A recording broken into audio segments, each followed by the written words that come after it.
Saddam did not merely view America as a political power. He believed in the cyclical conflict of history. He firmly believed that he was an extension of the ancient Babylonian kings, such as Nebuchadnezzar, and saw America as a false, new Babylon that had come to steal the spiritual heritage of Mesopotamia. This perspective lent his hatred an existential nature. He was not fighting an American president, but rather the very concept of empire, one which he believed Iraq was historically more entitled to. The April Glaspie Code and falling into the hypnotic trap. This angle goes beyond the superficial account of the famous encounter between Saddam and the American ambassador before the invasion of Kuwait. The vague fact is that Saddam felt for a moment that he had been subjected to a process of political hypnosis or an orchestrated psychological deception by American intelligence, which gave him the deliberate green light to destroy his ambition. The hatred here stemmed from the insult of intelligence. How was he lured as a shrewd leader into a tightly set trap to become the pretext to end his project? Consort war and digital identity theft.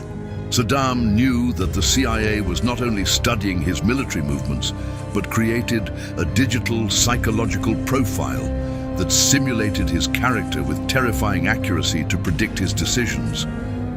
Saddam felt America had stolen his mind and made a distorted version of him in the Western media before bringing him down militarily.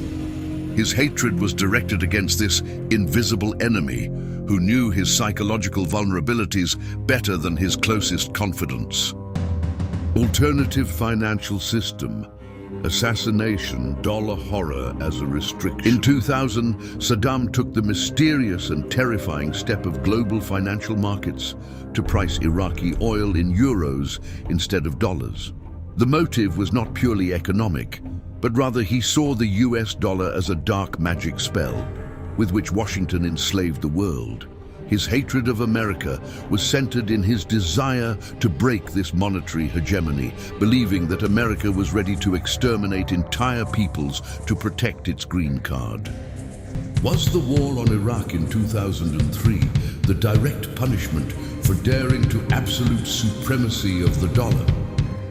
Third eye, horror and escape in the analog world, analog.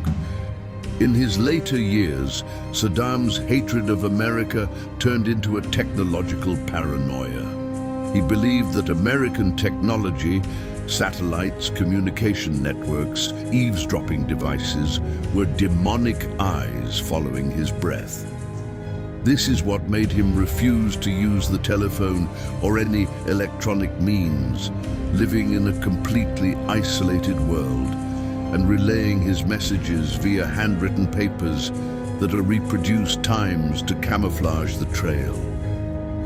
He hated America because it made him a stranger in the robes of a president, engineering of experimental siege and psychology of subjugation.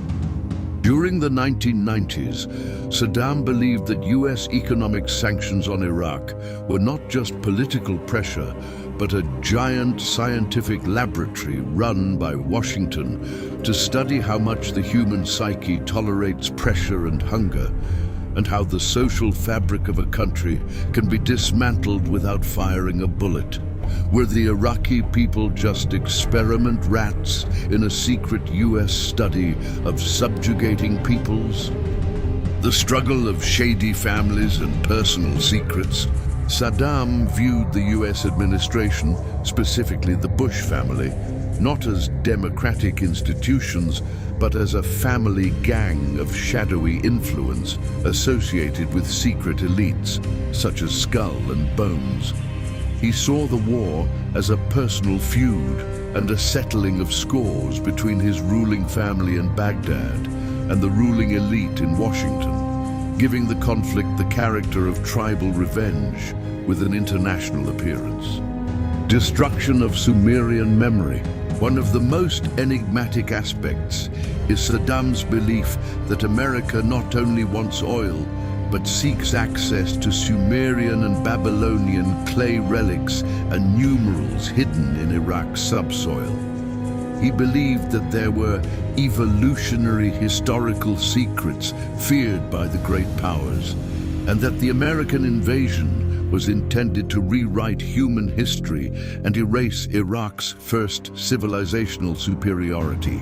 The East Coptric and the Great Rear Stab, Saddam's deep hatred was born out of a sense of absolute betrayal.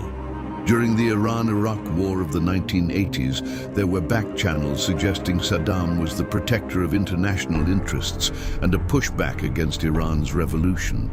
When the war ended and American interests changed, Saddam realized that he was being used as a temporary tool to be discarded after its expiration.